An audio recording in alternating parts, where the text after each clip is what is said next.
A mob of excited children poured out of Annie and Clara boat one morning and raced down to the beach. "They're the vicar's Sunday school," explained Thomas. "I'm busy this evening, but the station master says I can ask you to take them home." "Of course I will," promised Percy. The children had a lovely day, but at tea time it got very hot. Dark clouds loomed overhead. Then came lightning, thunder, and rain. The children only just managed to reach shelter before the deluge began. Annie and Clarabelle stood at the platform. The children scrambled in. "Can we go home, please, station master?" asked the vicar. The station master called Percy. "Take the children home quickly, please," he ordered. The rain streamed down Percy's boiler. "Ugh!" he shivered, and thought of his nice dry shed. Then he remembered. A promise is a promise, he told himself, so here goes. His driver was anxious. The river was rising fast.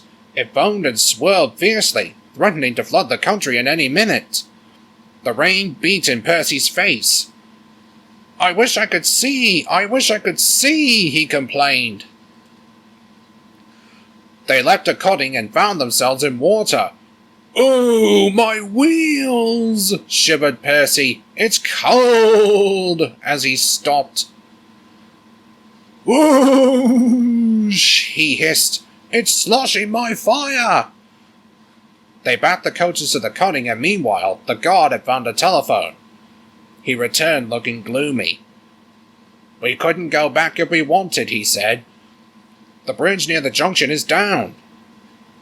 They went to the guard's van and broke out some boxes for Percy's fire, but that did not satisfy the fireman. "I'll have some of your floorboards as well," he said. "What? My nice floor?" grumbled the guard. "I only swept it this morning," but he found a hatchet and helped. Soon they had plenty of wood stored in Percy's bunker.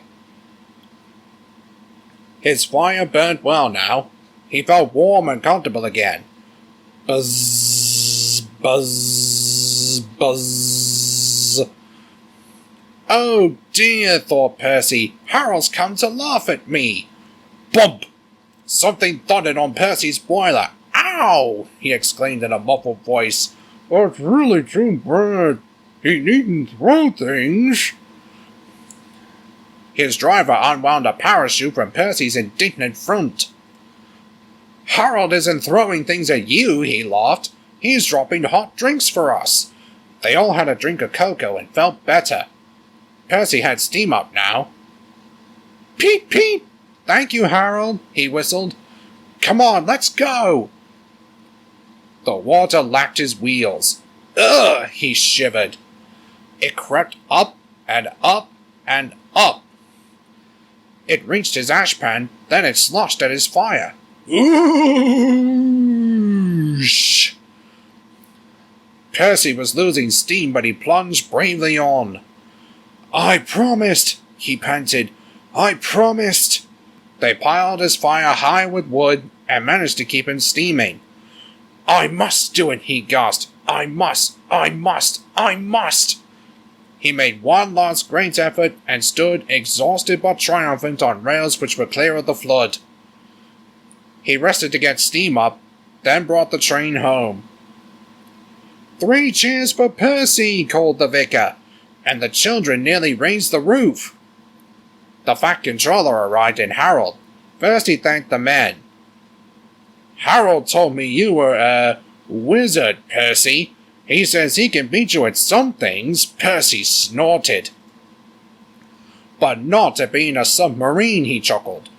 "I don't know what you've both been playing at, and I won't ask, but I do know that you're a really useful engine." "Oh, sir," whispered Percy happily.